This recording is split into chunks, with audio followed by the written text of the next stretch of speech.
Are you more focused on what is going into your mouth than what is coming out of your mouth?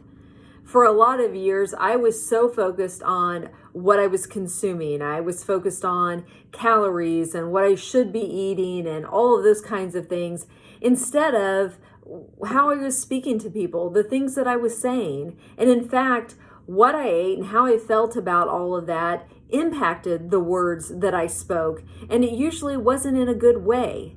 But the verse in my book, A Year of Sundays on week 32, is Matthew 15:11, and it says, "Not what goes into the mouth defiles a man, but what comes out of the mouth, this defiles the man."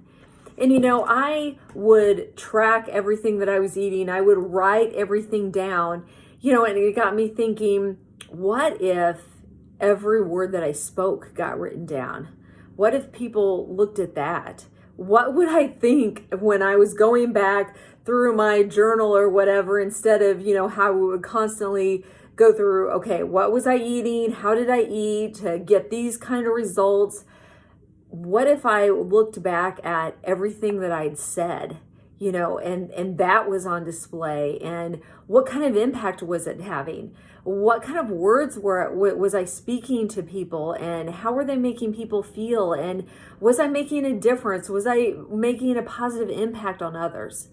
Sure, we need to consider how we're eating, what we're eating, making sure that we're getting good nutrition so that we can live a healthy life, and so that we can show up with strength and courage, and embracing our age and stage of life to be the people that God's called us to be, and to do the things He's called us to do, and speak the words of life and love into other people. So I would just encourage you today, maybe over the course of the next few days, to start thinking about more about what you're saying, the words that you're speaking.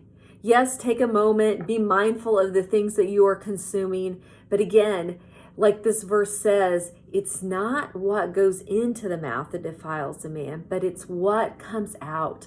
And we want those words to be helpful and encouraging to other people, and encouraging to ourselves, encouraging to the person looking, back at us in the mirror. So let's make that our goal this week, is to consider the words that we are speaking.